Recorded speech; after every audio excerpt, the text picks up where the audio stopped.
Underway, a blowout in Boston. 2 minutes left here in the first half. Sam Hauser steals the inbound pass, feeds Jason Tatum alone on the break, and he throws down the slam. Tatum with 21 points in the first half. That's his most in a first half this season. Late third quarter, Celtics up by 23 at this point. Inbound pass to Jaylen Brown in the corner, and he hits the catch and shoot three as the Celtics go on to win game one of this series against the Philadelphia 76ers. 123-91 is your final score. Jason Tatum, Jaylen Brown both went off today. Over 25 points for each of them. Boston gets it done in game one.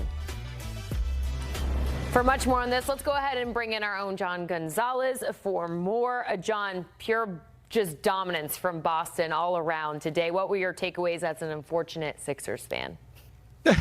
Sixers follower. Let's not use the fan word and throw that around. Unfortunately, I've been saddled with watching that team my whole life. Let's talk about the Celtics, who are actually a good team. And what my takeaways were, they're just so much better than the Sixers, right? I picked the Celtics to win this series in a sweep. And you saw what happened in game one. That's why. I mean, Jason Tatum was phenomenal today, had 25-point double-double, throw in 7 assists, a couple of steals, played 32 minutes. This is a guy who missed 10 months with an Achilles injury, does not look like it. And the Celtics, Jordan, were already a good team before he came back. Jaylen Brown, he also had a good game. He goes for 26 points. Again, smattering of rebounds, some assists, a couple of steals, 30 minutes. I mean, the Sixers had absolutely no answer for either of those guys.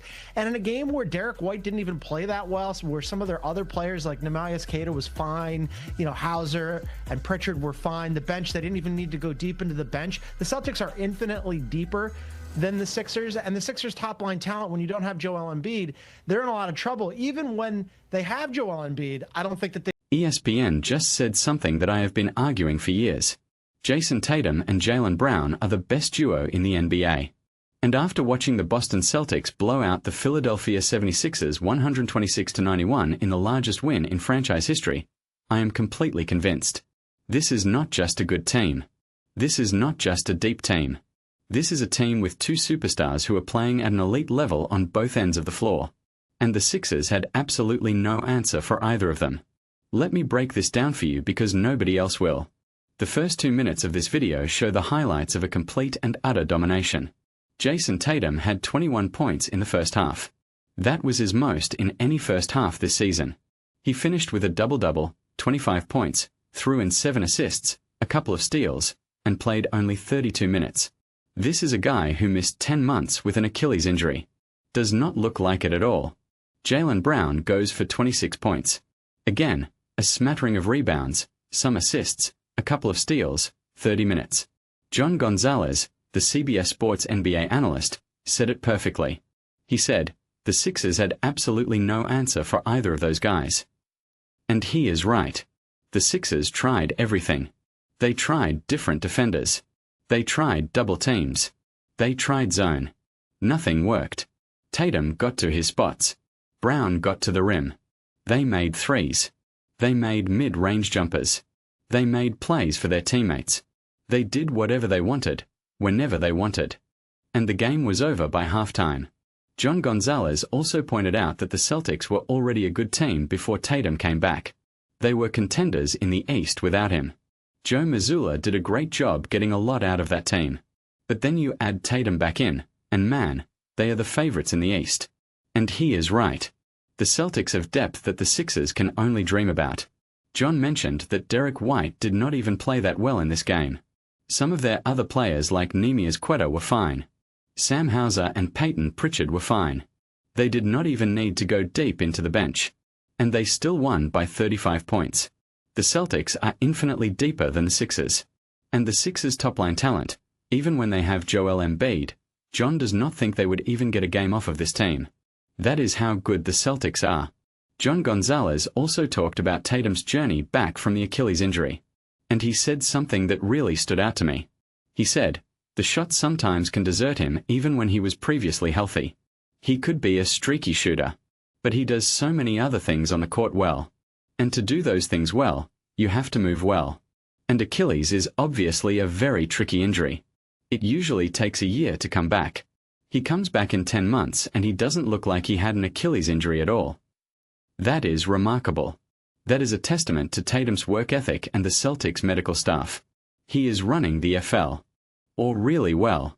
He is rebounding well. The passing has been fantastic. And then that defense. That is what really sets him apart. John said that is a reason why Tatum is a perennial first-team All-NBA selection when he is healthy. He can guard anybody in the league 1 through 5. That levels up the entire Celtics team. Think about what the Celtics did in this game. They had 31 assists on 45 field goals. That means the ball was moving around. They were not playing selfish basketball. It was agenda-free basketball. Whoever was open, make the right play, get it to the right guy at the right time. They finish most of the time an open shot, or they get a layup, or they get a dunk. The analysts on the Celtics post-game show said that 25 assists is the magic number. They got 30 assists. They said when they get 30 assists, they are pretty much unbeatable. And they are right. The Celtics also only turned the ball over 10 times. The Sixers had 15 turnovers. The Celtics scored 22 points off those turnovers. The Sixers scored 3 points off Celtics turnovers. 3. That is not a mistake. That is a systematic breakdown. The Sixers could not handle the Celtics' defensive pressure. They could not handle the length, the athleticism, the rotations. Every time they tried to drive, there was a secondary body. Every time they tried to kick out, there was a third body. They could not figure out that puzzle. Tyrese Maxey had 21 points on 20 field goal attempts. VJ Edgecombe had 13 points on 16 field goal attempts. The only guy who was efficient was Paul George, and he only took 8 shots. The Sixers as a team shot 4 for 23 from 3. Sam Hauser made as many threes as the entire Philadelphia 76ers team. That is not a typo. Hauser made 4 threes. The Sixers made 4 threes as a team. You cannot win in the NBA shooting like that. You definitely cannot beat the Celtics shooting like that. Now, let me address the elephant in the room. The Sixers were missing Joel Embiid. And I know what you are thinking. If Embiid was playing, this would have been a different game. And you might be right. It might have been closer. But John Gonzalez said something that I think is important. He said, even when they have Joel Embiid, I don't think that they'd even get a game off of this team. And I am starting to agree. Because the Celtics are not just beating the Sixers. They are destroying them. They are sending a message. And the message is loud and clear. The Celtics are the best team in the Eastern Conference. They are the favorites to come out of the East. And they have the best duo in the NBA. Think about the other duos in the league. LeBron and Luka in Los Angeles. That is 2 top 10 players. But Luka is hurt. LeBron is 41. They are not at full strength. Kevin Durant and whoever is number 2 in Houston. Is it Jalen Green? Is it Alperen Sengun? Those are good players. They are not Jason Tatum and Jaylen Brown. Shai Gilgeous-Alexander and Jalen Williams in Oklahoma City. Itty. That is a great duo. But Williams is not Brown. Not yet. Nikola Jokic and Jamal Murray in Denver. Jokic is the best player in the world. Murray is a playoff riser. But Murray is not Tatum. And the Nuggets do not have the depth that the Celtics have. Giannis and Damian Lillard in Milwaukee. That is 2 superstars. But Lillard is old. Giannis is dominant but injured. And the Bucks do not have the coaching or the system that the Celtics have. Tatum and Brown have been to the finals. They have been to multiple Eastern Conference finals. They have won a championship together. They have experience. They have chemistry. They have trust. And they have each other. When one is having an off night, the other picks him up. When the defense is keying on Tatum, Brown goes to work. When they are double-teaming Brown, Tatum makes them pay. And they are both elite defenders. They can both guard multiple positions. They can both switch onto anyone. That is rare. That is special. That is why they are the best duo in the NBA. John Gonzalez said that the Celtics are marching on sooner than later. And he is right. The Sixers are going home. Probably in 4 games. Maybe in 5. But they are going home. And the Celtics are moving on to the second round. And when they get there, they are going to face either the Hawks or the Knicks. And with all due respect to those teams, they are not beating the Celtics. The Celtics are too deep. They are too talented. They are too well coached. They have the best duo in the league. And they are playing with a chip on their shoulder.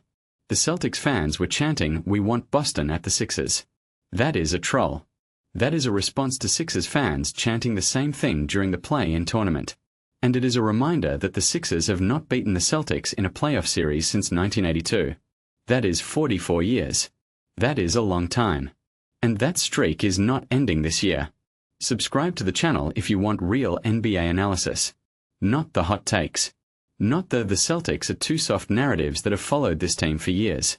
Just the truth about the best team in the Eastern Conference and the best duo in the NBA. And comment below. Is Tatum and Brown the best duo in the league, or am I crazy? I read every single comment. Now let me know your thoughts and get ready for Game 2.